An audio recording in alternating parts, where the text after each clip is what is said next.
So it turns out that for 7 months, while he was basically ducking the authorities after the body of 14-year-old Celeste was found in the trunk of David's Tesla, rest in peace to her, he was sat at home in another Hollywood Hills mansion for 7 months before he actually ended up getting arrested. And we've been wondering what's been going on. I just did a video about what was going on. And this had been rumored for quite some time, but now it's official. He was sat at home watching movies hours and hours and hours every single day. We know that because he had a Letterboxd account. Now, this is confirmed. This is a website where you can kind of track the movies that you've watched, the movies that you like. He watched 61 movies this year. That's a lot of movies. So look, admittedly, this is AI, which I don't always trust, but I typed in, on average, how long would it take to watch 61 movies? And that's just this year. It said watching 61 movies would take, on average, 122 to 127 hours. A total watch time, which equates to roughly 5 days of non-stop viewing. So if you watch 2 hours a day of movies, it would take you about 2 months to finish it. So this guy was watching quite a lot of films, right? Like, quite a lot of the year he was watching films. Okay, playing Fortnite, watching films, probably scrolling on Reddit. It's insane. So what's really interesting is I was having a little click around this in the previous video, and not only does it have reviews, I'm going to give you absolutely everything from this. He had lists of simply incredible movies, SIM. He rated a bunch of these movies. He put up his 4 favorite movies: After Hours, Look Back, The Departed, Twinless. These were his most recent activities. He had stats for 2026, D4VD stats, 61 diary entries, 39 reviews, 1 list, 117 hours of movie watching while he was ducking the authorities. It's insane. The themes and honestly, they're giving a lot of data here. I'm not going to lie to you. They're giving a whole lot of data about his watching, all the different countries of films that he watched. It's actually nuts that we have all of this information here. There's his highest rated films that he watched. So they're saying by week, at the start of the year, he's watching a ton of films. It slowed down, kind of ramped up a bit, and then boom, he gets arrested. No more films for David after this. No more films. So it obviously is him, all right? This has been confirmed by other people that this is him. But obviously you can see he got arrested and it ain't no more Letterboxd going on, right? An average of 2 films a week over the course of this year. And these are the themes of the films that he was watching. Faith and religion for 10 films. Religious faith, sin and forgiveness. He was hoping for that forgiveness. Humanity and the world around us. Moving relationship stories. Faith and spiritual journeys. Laugh out loud. Relationship entanglements. Twisted, dark psychological thrillers. Relationship comedy. Crude humor and satire. Dreamlike, quirky and surreal storytelling. And the nano genres: cry, spiritual soul, biblical, spiritual, preachy, biblical, church, holy, Jesus believes holy. Bro, this guy might be meeting Jesus soon if he gets the death penalty. Emotion, fascinating, riveting, tearjerker, inspiring soul, drama, intense, intriguing, racism, America, stereotype, feelings, powerful storytelling, relationships, predictable, moving. It's weird. It's actually chilling because this is one of the very few pieces of actual like public information that we've got about him. So what is super interesting? So this is the actor James Stewart. He was in A Wonderful Life and Rear Window. Very interesting person to choose as your display picture there. But basically, okay, he's listed 589 films. This is like all the films he's ever watched in his life, which I think is interesting. We're not going to sit here and go through all of these, right? I haven't really got time for that. But he's got a diary of all the films that he watched over this period here. We've got all of his film reviews here. He's got a bunch of film reviews. I'm going to go through all of them, but I'm going to go through them in order. He's got, what's this, his watch list. So films that he wants to see, there's nothing on there. The list, so he just created this one list of simply incredible films, which we can look at in a minute.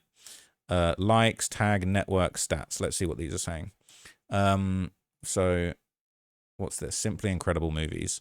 So these are all the films, his simply incredible movies. There's not really any more information about these movies specifically.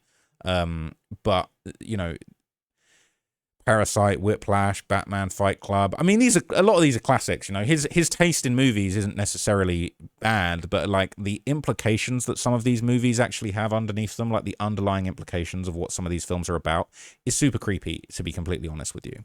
So, what else have we got here? These are just all the films in his watch list. Obviously, we get the gist on that. So what is this? Tags? No diary tags, no. So he didn't use the tags feature on this website. These are the people he's following. Lance Cade. I don't know if this is really of anything interesting, but his followers, he's got a few more followers on here. Quite a few people are following him, funnily enough. I wonder, I don't think there's going to be anything here to be gained from like looking at his following, to be completely honest with you.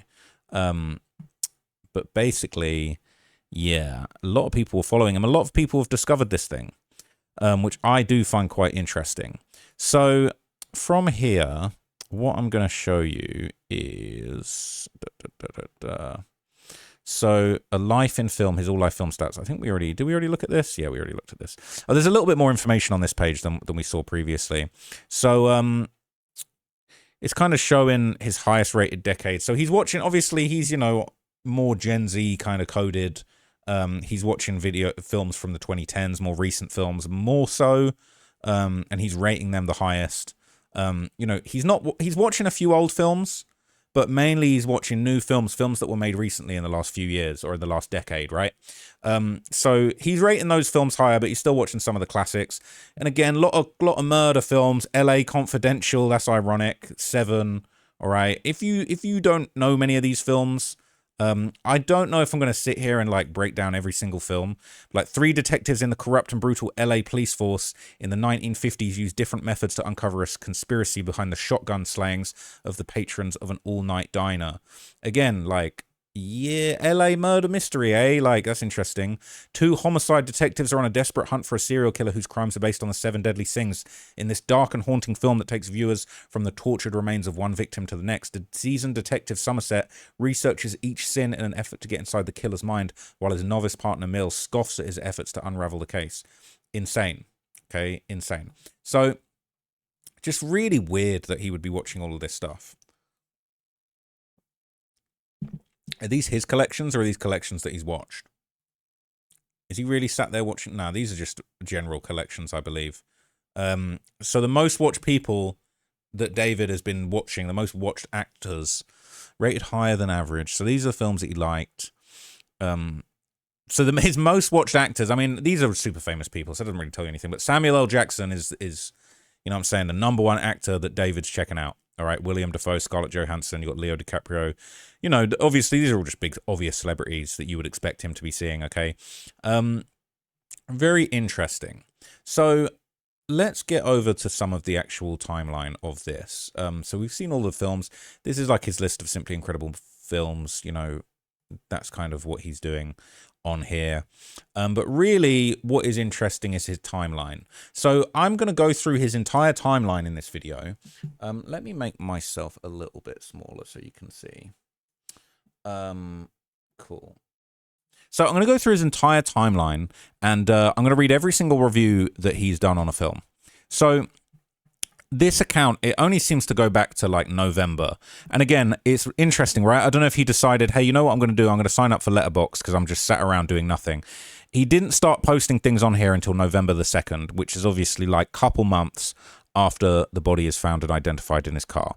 So it looks like he puts a flurry of information, films he's probably watched recently, he updates his profile and puts a bunch in there.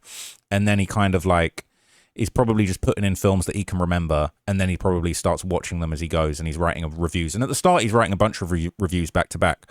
So he watches After Hours, The Irishman, Dallas Buyers Club, One Battle After Another, Rye Lane, The Fantastic Four, Thunderbolts, Raging Bull, Twinless, The Threesome. And these are all, what makes me think that he's putting films in that he's kind of enjoyed in the past is a lot of these he's really highly rated. He's not really putting in any shit films that these are like his favorite films, realistically. 5 stars, like After Hours, 5 stars, 5 stars, 5 stars, 4 stars, 5 stars, 4 stars. So, you know, he's putting in The Fighter, 4.5, The Smashing Machines, 4, The Prestige is 4.5, Memento's 4.5. That's a creepy one for him. No Other Choices, 4.5. The Game is 3.5. So now he's putting in stuff he's not too happy about. Now, 12 Angry Men being 4 stars is hilarious because this is all about a jury, right? This is a classic movie. I'm a bit tired of getting all these ads for things that I can't afford. I was doing some watch research recently. I've been trying. I might start a watch channel because I'm actually quite very interested in kind of watches and their history and different micro brands. But these are all things I cannot afford. But they just keep rubbing them in my face. But I think if I have the ad blocker on, it just keeps coming up. But let's leave it. Let's let them get some free watch ads in while we're here. But 12 Angry Men is about a jury, all right? It's basically a drama, okay, about 12 jurors who must decide if a young man is guilty of murder. The key events include an initial 11-1 guilty vote, patient re-examination of the evidence, and the gradual shift to an unanimous not guilty verdict. David can only hope, can't he? He's watching 12 Angry Men thinking, I'm going to pull this shit off. I'm going to pull it off. It's going to go my way. So he gave that 4 stars. Incendies 4 stars. The Cat and the Moon 5 stars. The Many Saints of Newark. He wasn't feeling that one. Only 2.5. And then, and this is really despicable. I talked about this in the previous video. The first film he reviews is called Chainsaw Man. Now this is absolutely unhinged.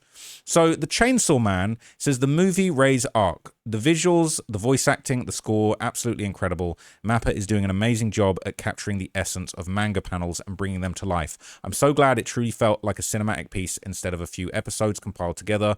Boom. That's David's review, okay, of the Chainsaw Man.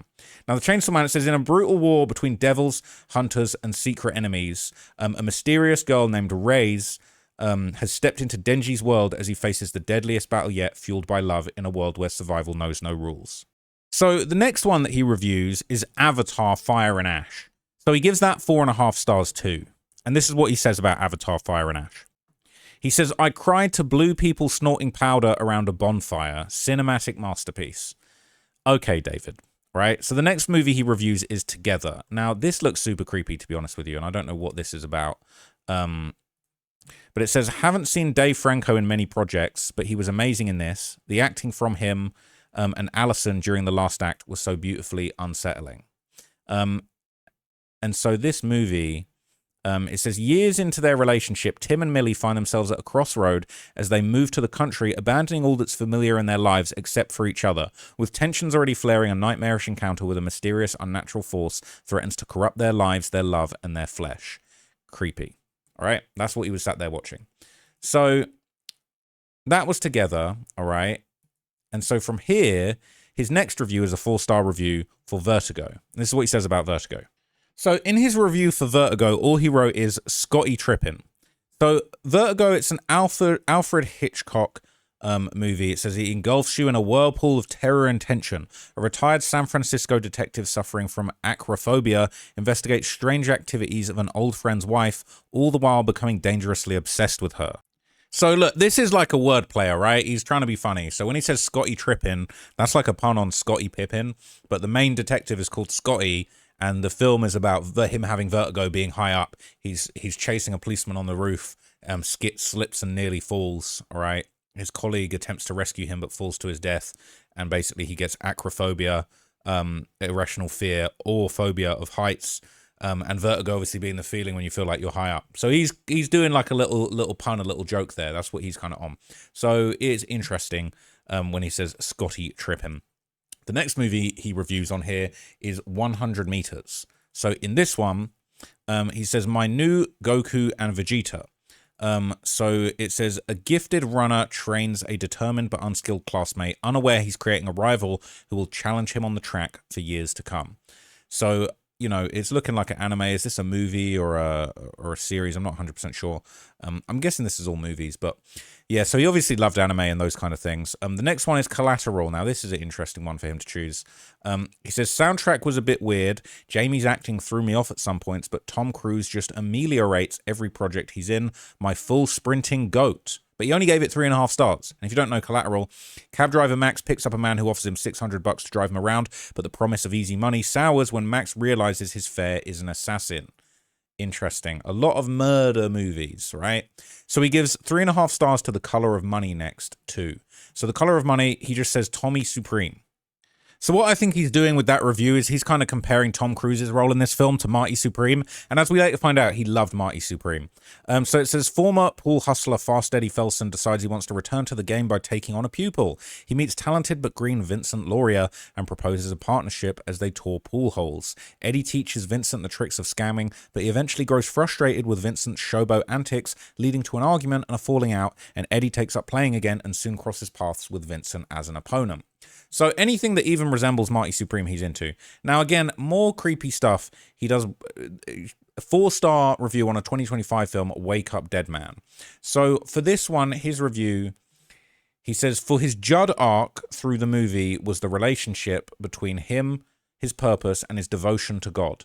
For the rest of the cast, it was the relationship between them, the church, and their devotion to their pastor. I absolutely love that dynamic. So the synopsis of this film says, when a young priest, Judd Duplantis, is sent to assist charismatic firebrand Monsignor Jefferson Wicks, it's clear that all is not well in the pews. After a sudden and seemingly impossible murder rocks the town, the lack of an obvious suspect prompts local police chief Geraldine Scott to join forces with a renowned detective, Benoit Blanc, to unravel a mystery that defies all logic. A lot of murder movies and murder mysteries that he's watching. It's very, very curious. I'm not going to lie to you. It's kind of weird. So in addition to this, right, next up, he is watching The Apartment. Now, he gives this one 4.5 stars. He's rocking with The Apartment, okay? And we're just moved into, like, January now. And I would say that he's uploading these reviews kind of quick enough that I'm starting to think maybe by this point he's actually beginning to watch films and then review them as he goes. So this is The Apartment, and this is a movie from the 60s, 1960. It says, the good one-liners in this movie are absolutely enamoring. Oh my goodness, Jack Lemmon is amongst my new favorites of all time. So this one, it says, Bud Baxter is a minor clerk in a huge New York insurance company until he discovers a quick way to climb the corporate ladder. He lends out his apartment to the executives as a place to take their mistresses, although he often has to deal with the aftermath of their visits. But one night, he's left with a major problem to solve. What's the major problem, you ask? Somebody has an OD, okay? A woman has an OD in the film, right? She takes an OD of sleeping pills after realizing her married lover will not leave his wife. Oh, interesting. What, like a sort of jealousy love triangle situation? Oh, okay. Oh, okay. Yeah, that's interesting. That's interesting that he would watch that. Super weird. So let's continue onward. And now we are at January. And again, I'm feeling like he is watching probably 2 films a day at this point, for real. Okay. So the next film he reviews is the 1948 film Rope. And this film, his review says, when you have to teach your 2 closeted gay students that eugenics is bad. Gave it 2.5 stars. It says, it begins with a shriek, it ends with a shot. From beginning to end, nothing will ever hold you like Alfred Hitchcock's Rope. 2 young men attempt to prove they committed the perfect murder by hosting a dinner party for the family of a classmate they just strangled to death. Right. So when you have to teach your 2 closeted gay students eugenics is bad. That's what he said. So again, he's just watching a lot of murder movies. So next up, he watches The Encounter, and he gives this one full-blown 5 stars. So this one, The Encounter, he said, this is a 5-star for me. The performances are not stellar, the script is a bit wonky, and the atmosphere is strange. But despite all of its flaws, the film carries this unique weight to it that makes you feel every scene. It's so raw that it almost feels completely improvised at some moments with how utterly awkward some of the characteristics are. That is, to me, Christian media at its best. So it's like a religious film, I guess. So it says, when 5 strangers with nothing in common come together at a remote roadside eatery, they place their orders with the diner's omniscient owner who seems to know everything about them, and it's eerily reminiscent of Jesus Christ. I think, David might be meeting Jesus soon, so he might be getting his own encounter soon. The next one, God's Not Dead. So he's watching a bunch of religious films, and he only gives this one 2 stars. He said, as a film, it doesn't quite a lot of things wrong, but if I view it as a 2-hour-long YouTube video, then it was very enjoyable. Shout out to God. Right? It said, after he refuses to disavow his faith, a devout Christian student must prove the existence of God, or else his college philosophy professor will fail him. So another religious film that only got 2 stars is Do You Believe, that he reviewed. And for Do You Believe, he said, stereotypes the movie. Shout out to Jesus nonetheless. So it said, when a pastor is shaken by the visible faith of a street corner preacher, he's reminded that true belief always requires action. His responses ignite a journey that impacts everyone it touches in ways that only God could orchestrate. This guy, like the idea that this guy could have done what he did and believe in God. So he eventually gets over, he's bored of the bad, shitty Christian movies, and he gets back to some gangster, some murder shit, right? Carlito's Way. Jumps on Carlito's Way. Said that train station chase scene was something else, man. Wow. That's all he has to say. But this is a classic film. Said he's got a good future if he can live past next week. Free after years in prison, Carlito Brigante intends to give up his criminal ways, but it's not long before the ex-con is sucked back in to the New York City underworld. So after Carlito's Way, he watches Splitsville, and he gives that a 3.5 stars. And about Splitsville, David says, very fun watch, turn your brain off comedy, the best kind of comedy, and Dakota Johnson is the best kind of Dakota Johnson. So, Splitsville... It says, after Ashley asks for a divorce, a good-natured Carey runs to his friends Julie and Paul for support. He's shocked to discover that the secret to their happiness is an open marriage. That is until Carey crosses the line and throws all of their relationships into chaos. So it's like Jesus, murder, relationship, back to back to back to back. That's what he's into. So he jumps from a 2025 movie back to 1940, and he watches The Shop Around the Corner. And he gives this one 3.5 stars. He says of this one, ooh, haven't seen that in a while, says, watched because Jake watched, haha, the deadpan humor is so good in this, nothing beats a vintage sarcasm.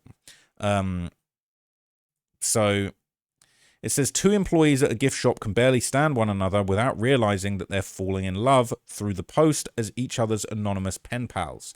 That's quite a good concept. 1940s, that one. So this one is chilling as fuck that he even watched this. Gone Baby Gone. Gone Baby Gone. Now, for him to be sat around watching Gone Baby Gone, which is about the disappearance of a child when he is allegedly responsible for disappearing a child, is just absolutely chilling. It says, what an emotional roller coaster. Wow. With this being Ben Affleck's directorial debut, I didn't know what to expect, but with this film, he does so many things right. The world feels lived in. The characters have real depth and real flaws, which make the seemingly real stakes drive the plot all the way through. Kudos, Ben. Now, if you don't know what this film's about, all right, I thought that was going to go away. When 4-year-old Amanda McCready disappears from her home and the police make a little headway in solving the case, the girl's aunt, Beatrice McCready, hires 2 private detectives, Patrick Kenzie and Angie Gennaro. The detectives freely admit that they have little experience with this type of case, but the family wants them for 2 reasons. They're not the cops, and they know the tough neighborhood in which they all live. So the next movie that he reviews and watches is 2013's Her. Now, this is a good movie. This is a really interesting movie that was really ahead of its time. And he says, E-Sex the movie featuring Plankton and Karen. Now, this is a movie about kind of like, you know, set in the not-so-distant future. It's kind of like precursor to these AI relationships people be having online with chatbots and shit. But it says, in the not-so-distant future, Theodore, a lonely writer, purchases a newly developed operating system designed to meet the user's every need. To Theodore's surprise, a romantic relationship develops between him and his operating system. This unconventional love story blends science fiction and romance in a sweet tale that explores the nature of love and the ways that technology isolates and connects us all. After that, he goes for Eternity, gives it a 3.5-star review. And in this one, he says, great premise for a film that felt very original and had an amazing pace. 2 hours flew by like nothing. The romance felt extremely predictable, though, which holds it back from how good of a concept the world the movie is built around. So Eternity...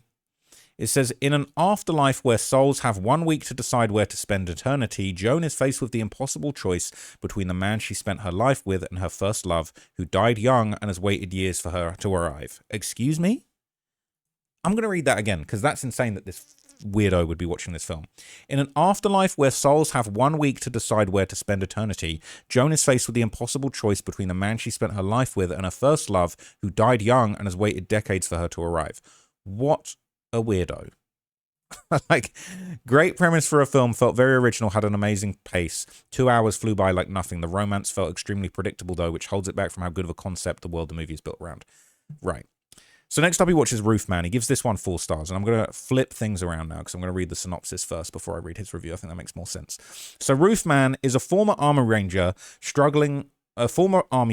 and struggling father turns to robbing McDonald's restaurants by cutting holes in their roofs, earning him the nickname Roof Man. After escaping prison, he secretly lives inside a Toys R Us for 6 months. I bet David would love that. Surviving undetected while planning his next move. But when he falls for a divorced mom drawn to his undeniable charm, his double life begins to unravel, setting off a compelling and suspenseful game of cat and mouse as his past closes in. Sounds a bit like David, double life unraveling and a compelling, suspenseful game of cat and mouse as his past closes in.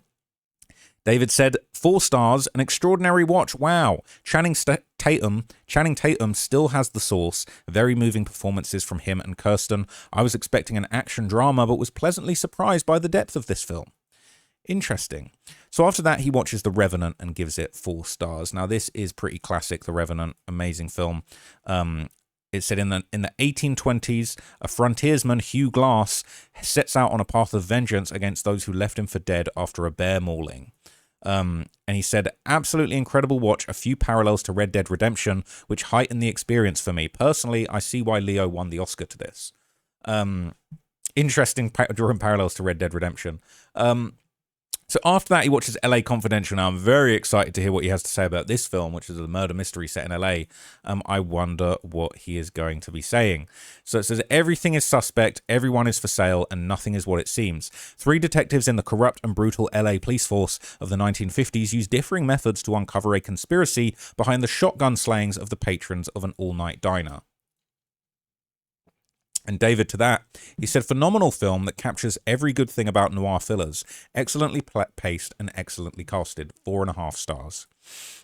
Next up, he watches Rental Family, and he gives this one 5 stars. And I don't actually know this film, but it's a 2025 film.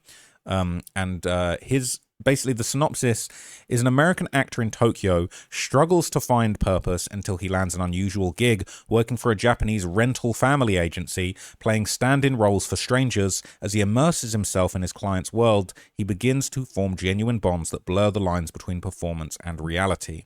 And David said, a long review on this one. What an incredible film. Such a compelling story and amazing performances all throughout this cast. Brendan Fraser's character Philip is someone you don't stop rooting for the entire movie. His stature and nuanced frailty just resonate with me in a way that modern characters in film don't nowadays. He's not complex, he's not multi-dimensional in his motives, and some people might think that means that he lacks caricatural depth, but I think quite the contrary. He's a simple man with a dream of becoming an actor in an environment that doesn't cater to him because he's a foreigner just trying to get by.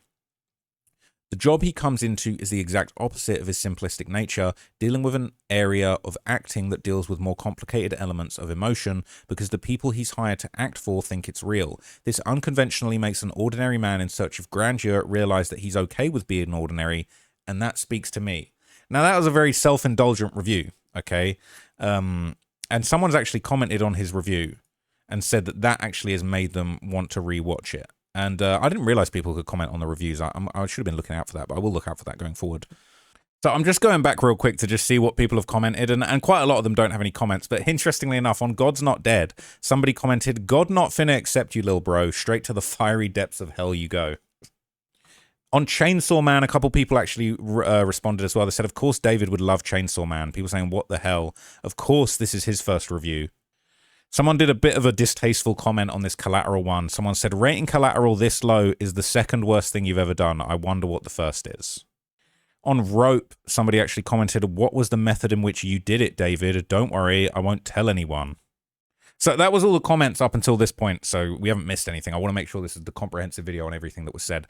But elsewhere, okay, he watches The Pianist. 4 stars for that, and obviously this is a very emotional, World War II film.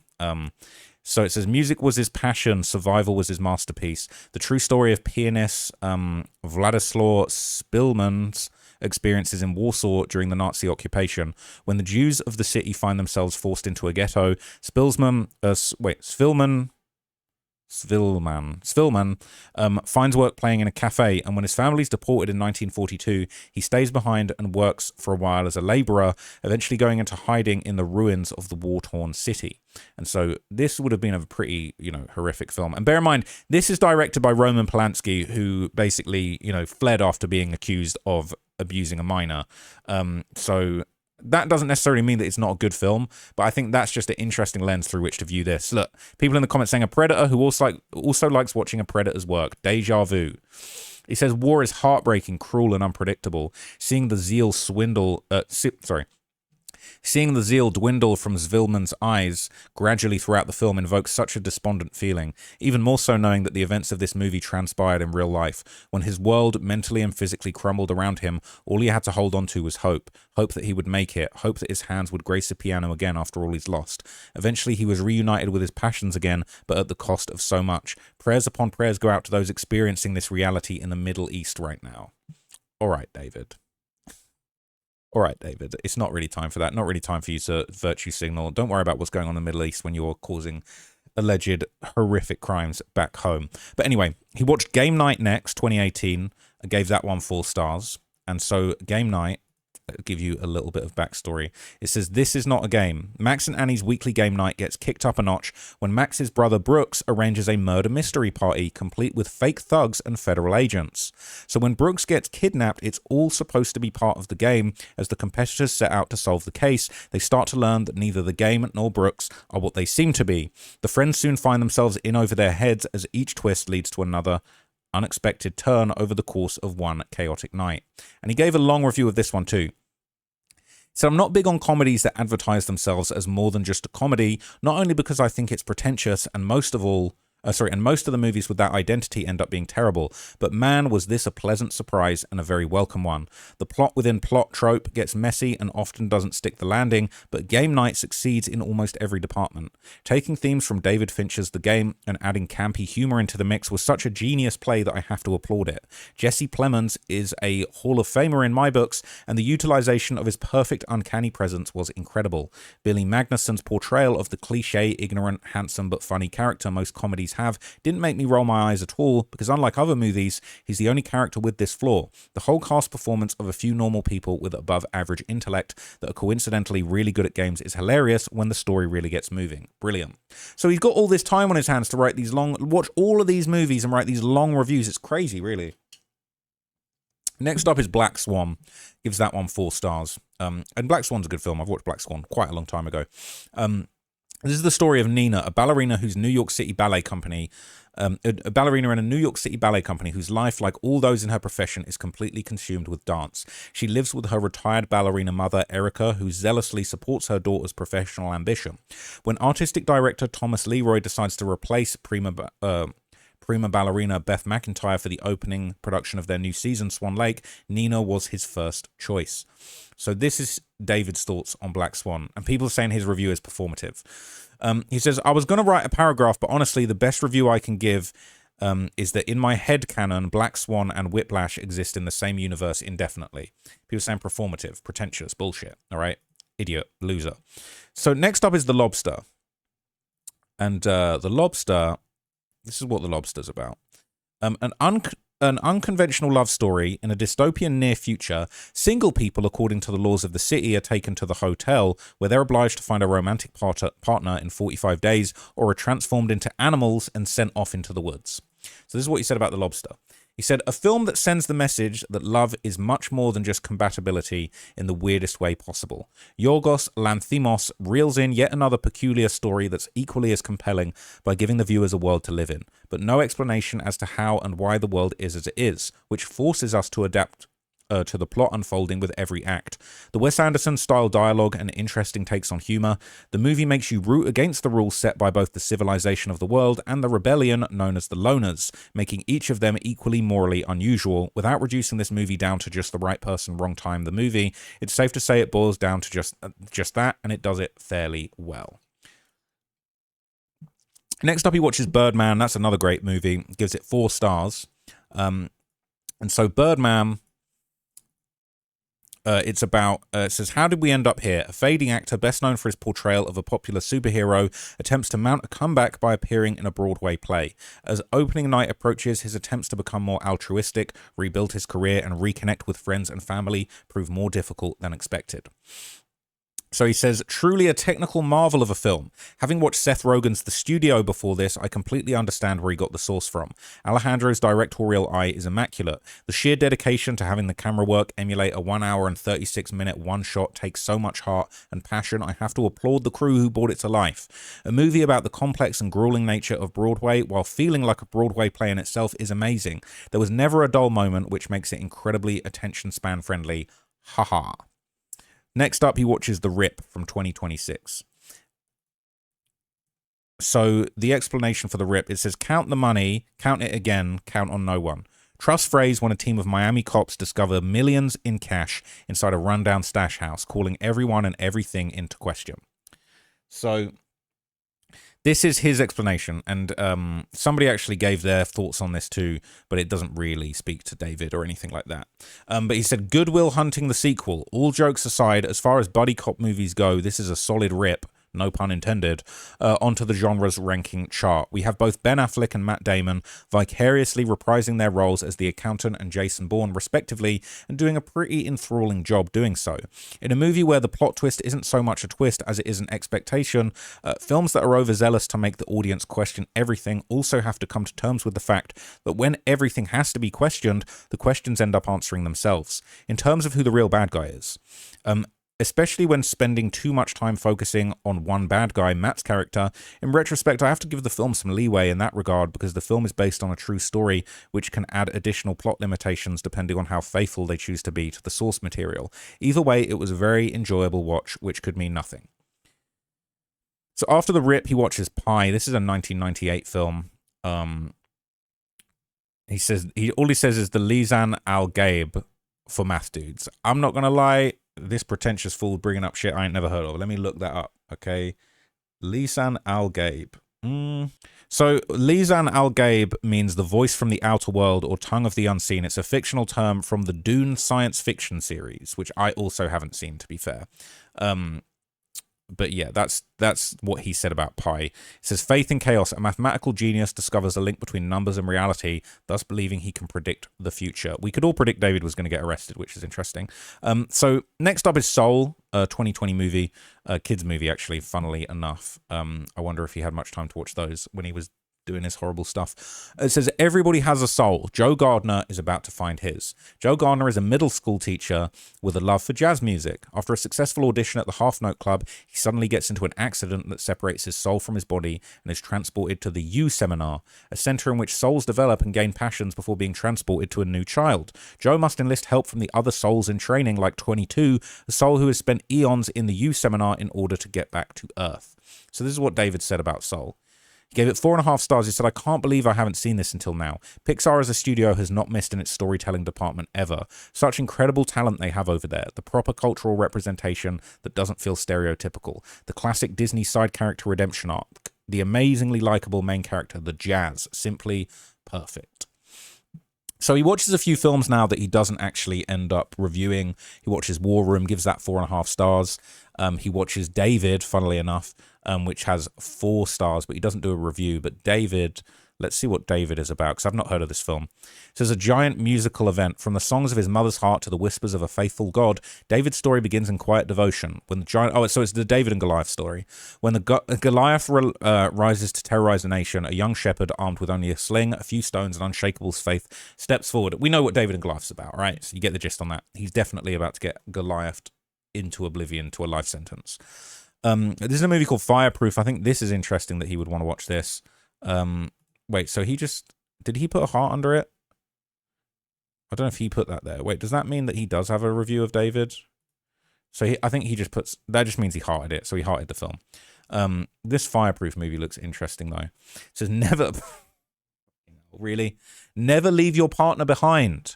A heroic fire captain values dedication and service to others above all else, but the most important partnership in his life, his marriage, is about to go up in smoke. Jesus Christ. So next up, we've been waiting for this one. He loved Marty Supreme, all right? He gives it 5 stars, loved it, okay? And I've actually not seen it yet, but just to give you a gist, Marty Mauser is a young man with a dream no one respects, goes to hell and back in pursuit of greatness. I believe he's a table tennis ping pong player. He loved this one. All right. He said, all I can say is, wow, Safdie has absolutely perfected the embodiment of narcissists in his film, but he tapped into something truly special with Marty Mauser. It's funny because I haven't seen Marty Supreme, but a lot of people are telling me like normal people hated the film, but like a lot of narcissists that are self-obsessed loved it. I haven't seen it yet, so we'll have to find out whether or not I'm one. But it says the dialogue in this movie being so modern and brusque distracted me and was a little jarring at first. Let's just look up what brusque means. Let's look up what brusque means. Let's not let this guy get one over on us acting like he's smarter than us. Brusque, it means sudden. Thank you. The movie being so modern and sudden distracted me and was a little jarring at first because the movie is set in the 50s. But when the plot really gets going, I stopped paying attention to it because it's just that good. The lack of New York accents from the main cast really bothered me as well because, again, it's New York in the 50s. All of the side characters in the movie have accents. I found myself extremely humoured every time Wally, Tyler Okoma's character, spoke because his West Coast accent is so strong it begs to be critiqued. But again, the plot and story is so good it's such a non-issue. Timothée Chalamet brings out a career-defining performance with the character of Marty, and every step of this movie you can't help but be absolutely enthralled by him. The third act moved me so much I was on the edge of my seat watching a ping-pong game. Brilliant. The ending sticks the landing in a fashion that gives you time to seemingly enter Marty's mind in those final minutes of a film that give you pure chaos throughout its runtime, in a state of stillness and reflection until the credits roll. Phenomenal. He loved it. All right. So then he watches another film from 2026 called Send Help. Okay. Again, another ironic movie for him to be watching. It says, meet Linda Liddell. She's from strategy and planning, and she's the boss now. Two colleagues become stranded on a deserted island, the only survivors of a plane crash. On the island, they must overcome past grievances and work together to survive. But ultimately, it's a battle of wills and wits to make it out alive. So this is what David has to say about Send Help. He gives it 3.5 stars. Said, Sam Raimi is so back. A comedy disguised as a horror movie is the easiest way to get the best reactions out of the audience. My theatre genuinely became a built-in laugh track. He had a theatre, did he? Send Help has so many legs to stand on. It's not a remake based on a book or a franchise. A perfect pairing of actors of an extraordinary caliber. Rachel McAdams and Dylan O'Brien truly bring home the bacon. Inside joke. The sprinkles of classic Raimi campiness really elevates what could have easily been a bland, generic shipwreck script into something tangible and exciting for the entirety of the second and third acts. Oh, man, I'm tired of this guy, this pretentious clown. So he watched a bunch of films that he didn't review. He watched Overcomer, Courageous, Life Mark, The Forge. Then he watched The Housemaid, and this is one of his lowest reviews that he's done so far. This only got a 1.5 stars. So it says, discover what lies behind closed doors. Trying to escape her past, Millie accepts a job as a live-in housemaid for the wealthy Nina and Andrew Winchester. But what begins as a dream job quickly unravels into something far more dangerous. A sexy, seductive game of secrets, scandal, and power. And this is his movie that he's hating on, all right? This is his review. 1.5 stars, probably his worst review so far. Says, I hate how annoyingly entertaining this movie is. In every corner of atrocious filmmaking here, Amanda Seyfried is amazing, Brandon is like, okay, and Sydney is just fulfilling her contractual obligation to finish shooting LMAO. The many attempts to have needle drops in every significant scene, mostly unnecessary sex, had me laughing so egregiously, I forgot what genre of movie it was. There is literally no score. I just shuffled a Spotify playlist of songs the studio thinks will encourage the audience to generate edits to, which worked because I've seen the edits. Another funny continuity error is that the same police officers are dispatched to every call in the movie, even the flashbacks, LMAO. All in all, this movie aims to please the audience it was made for, and in this exhibit, I am not a member of that audience. Aight. So after that, he watches the movie Dumb Money, and he was definitely dumb with money. Pretentious with money, too. He gave this one a 3 stars. So, Dumb Money, it says, when Wall Street rigged the game, he changed it. Vlogger Keith Gill sinks his life savings into GameStop stock and posts about it. When social media starts blowing up, so do his life and the lives of everyone following him. As a stock tip becomes a movement, everyone becomes rich till the billionaires fight back and both sides find their worlds turned upside down. I think, is this a documentary? Is this a documentary? Because I remember following this guy on Wall Street Bets and stuff like that, but I don't know if this was a dramatization of it, but this was an interesting cat for sure. So what did David think of this? He said, I absolutely hated the soundtrack and it lost quite a bit of cinematic value because of it, but given the film is pseudo-biopic, leading more towards an informative parody, it's fitting for what it is. Paul Dano was amazing, as he usually is in any project he touches, and the rest of the cast followed suit with great performances. I vaguely remember the events that this movie is based on happening in real time back in 2020, so I enjoyed getting some added context to what all of the Robin Hood stock chaos was about back then. But aside from educational nostalgia, this film could have been a YouTube video, lol. So he watches a couple more movies that he doesn't review. Watches Jesus Revolution, and he watches Woodlawn. Is Woodlawn what I think it is? Oh, it's a football film. So after that, he watches Good Luck, Have Fun, and Don't Die. So this movie is about, basically, it says, a man from the future arrives at an LA diner where he must recruit the precise combination of disgruntled patrons to join him on a one-night quest to save the world from the terminal threat of a rogue artificial intelligence. That's very timely. Very interesting, okay? So look at his review on this. 3 stars. He says, late opening night endeavor, fresh out of the showing. So I guess he went to the cinema to see this. Maybe. First thing I'll say is this is the most DVD-esque film I've ever seen in a while. Like those old sci-fi movies your parents had in the collection that you'd pull out on a random Saturday and inquire of the hype. This film is a very mixed bag of some of the best dark humor, comedic line deliveries I've ever heard, coupled with a plot and script that screams at you like an unintelligent child. The parody of real-world problems with technology shtick gets a little corny at many points of the movie and then hits you with some amazing laughs that distract you for a bit and make it okay for about 4 seconds. Overall, like I said in the beginning, this is a turn-your-brain-off fun DVD rental kind of film that many will definitely wait till the digital release for. I'm wondering how well it does at the box office. So he watches Luce, doesn't review that one, but gives it 4 stars. Then he watches Daddy-O, and that's only a 2.5 star that he gives that one. So let's see what he said about this one. So Daddy-O, this is what it's about. It says, never forget where you came from. A woman taking a cab ride from JFK Airport engages in a conversation with the driver about the important relationships in their life. And he gives a long review on this, and it's very interesting, right? Because I think this might be the most popular review that he gives, and a lot of people notice this. People are commenting. Some people said, talking about misogynistic when you just murdered a girl is crazy. Acting like you aren't a misogynistic piece of shit. You have no room to talk. You committed femicide. You're such a fake-ass loser. You're talking about misogyny here when you groomed and killed a little girl. Rot in hell. So this is his most controversial and most popular review on his account, I believe. He said, what an interesting take on the character study behind the psychology of relationships. Fucking hell.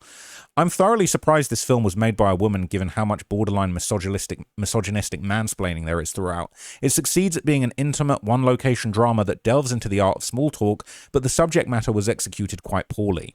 Even to the extent that I started guessing almost every line that was going to be spoken by both Dakota and Sean correctly before they even said a word. There are quite literally no useful takeaways from this film, and it begs you profusely to see it as a profound film from start to finish.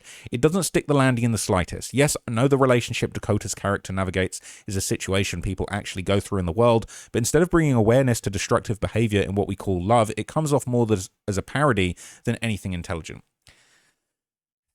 Right.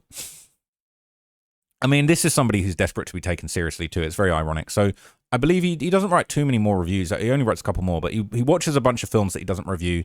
Solo Mio gets 3.5 stars. Arco gets 4 stars. The Outfit gets 4.5. A Different Man gets 4. Revolutionary Road gets 3. Now, he watches this film called Cold Storage, which I think is a bit of a chilling name after we were hearing that, you know, there was rumors that he had frozen Celeste and all this stuff. I don't think that was true, but I was curious to know what this was about. It says, if it spreads, you're dead.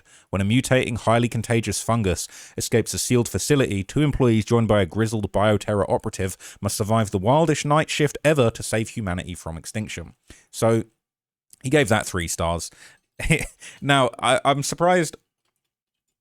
Without a hint of irony, he watched a movie called The Worst Person in the World. He gave it 4.5 stars. Now, you know, obviously this film would have been made before we knew that David had taken over the mantle as the worst person of the world. But it says this chronicles 4 years in the life of Julie, a young woman who navigates the troubled waters of her love life and struggles to find her career path, leading her to take a realistic look at who she really is. The Worst Person in the World's a crazy title for a movie. But after that, he watches Pizza Movie, okay? And since he does love pizza himself, a certain type of plain pizza, apparently, that his phone was full of, he gives this one a 5 stars. which is quite interesting. So, pizza movie. This is what this is about. It says college is a trip. A group of college students go downstairs to their dorm lobby to get a delivery pizza, and there's only one issue. They're insanely high on a homemade drug, turning their simple journey down 2 sets of stairs into a mind-bendingly transformative quest. People saying, damn, you got terrible taste. Checks out. Nonce. He says, this is the greatest movie of all time. Okay. So after that, he watches the drama. He gives that 4.5 stars. And then after that, Project Hail Mary, which would be another name for his flailing legal defense. But Project Hail Mary, it says, believe in the Hail Mary. Science teacher Ryland Grace wakes up on a spaceship light years from home with no recollection of who he is or how he got there. As his memory returns, he begins to uncover his mission. Solve the riddle of the mysterious substance causing the sun to die out. He must call on his scientific knowledge and unorthodox ideas to save everything on Earth from extinction. But an unexpected friendship means he may not have to do it alone. And he says, a sci-fi movie hasn't warmed my heart like this since E.T. Wow. And people are commenting on the recent ones. They're saying, you don't even have a heart. Bland-ass movie taste. You're a PDF and a murderer. Don't drop the soap, Goofy. People saying, how's Prison? Lame was watching movies and anime with no guilt at all. Watching movies and logging them on here. You're so pathetic, loser. F you. Chilling watching movies while you were a prime suspect of a murder. How stupid is this loser? Glad you were able to watch Look Back before you got the death penalty. Hopefully your charges show no mercy. Bro has been chilling. They said, shut your bitch ass up. How's Prison? Grace and Rocky hate your ass. Rocky want David to F off. Playing Fortnite and watching TV and anime with pure joy as if you didn't essay and murder a child. Burn in hell. You sick F. You know what's funny? Like, this was like just after he got arrested. I was thinking for a second, like, oh, is it possible that like people were writing this? They discovered this. People were removing comments. Discovered this while he was still outside, but nah, this would have been just after he got arrested. People saying, you piece of shit. It's genuinely so disturbing he was at home watching movies while he was being investigated for what he did to Celeste, like it had, did to Celeste. He had no remorse for what he did. So sickening. R.I.P. Celeste, I hope you're in a better place. Why are people still following him? Y'all are weird. You're actually going to hell, I'm telling you. Weirdo. David. You've ruined my playlist of when I found out my ex was cheating on me through February, March 2023 because of your actions. I've deleted my playlist since then and because of this and the continued court case. I hope you're happy, you sick fuck. Never listening to your music again and your Letterboxd. Letterboxd, if you see this, smite this MF's account to Kingdom Come. You're about to get that bussy warmed, my boy. That's crazy. Okay, so he's going to need a Project Hail Mary to get out of this. Now, he then watched Straight Up. Gave that 2.5 stars. That was his last review, was Project Hail Mary. He's going to need one. And the last film he watched, he gave 5 stars to, Look Back. And this is like a kid's anime, which is super creepy. And he literally watched this like a day before he got arrested. It said, manga drew them together. Life made them best friends. Popular, outgoing Fujino is celebrated by her classmates for her funny comics in the class newspaper. One day, her teacher asked her to share the space with Kayamoto, a truant recluse whose beautiful artwork spans a competitive fervor in Fujino. What starts as jealousy transforms when Fujino realizes their shared passion for drawing. So look, that's the end of it, all right? I wanted to just break everything down to you guys from his Letterboxd account. And there was stuff here that I wasn't expecting to see. I mean, some of these film choices are super dark. I mean, 12 Angry Men, you know, was it Gone Girl? Like, it's super creepy, to be honest with you. And the fact that this is actually what he was sat at home doing while everybody was just wondering why on earth he hadn't been arrested and looking over the evidence is just insane to me. So this is actually one of the biggest things that I've found. Like, I've looked so deep into this, and it's like there's been very few moments where I've been like, oh, I've actually uncovered a bunch of evidence. Not evidence of a crime, but like evidence of David's activities, like David's digital footprint during this period of time. So I hope you found that useful and interesting. I'm going to keep digging. I'm going to keep looking for anything new that I can possibly find, and I'll keep you guys updated. And if I don't find anything, you know what I'm saying, you know, I'll find other things to talk about, whether it's David related, whether it is related to other cases. I hope you've been enjoying the other updates I've been doing on things like Andrew Tate, Krishan Rock, all of that stuff. But yeah, I just appreciate you guys watching this, trusting me as your news source. Rest in peace to Celeste. Really, really just, you know, want to see justice be done in this case, and I want to be part of documenting that. That's all I really want to do. That just, it's coming. It's inevitable. Okay, he is going to get cooked. And the days of him sitting at home watching Letterboxd are over. I don't know if he's ever going to see a film again, and that would be great. But anyway, I'll see you guys in the next video. Thank you for watching this one, and I'm out. Peace.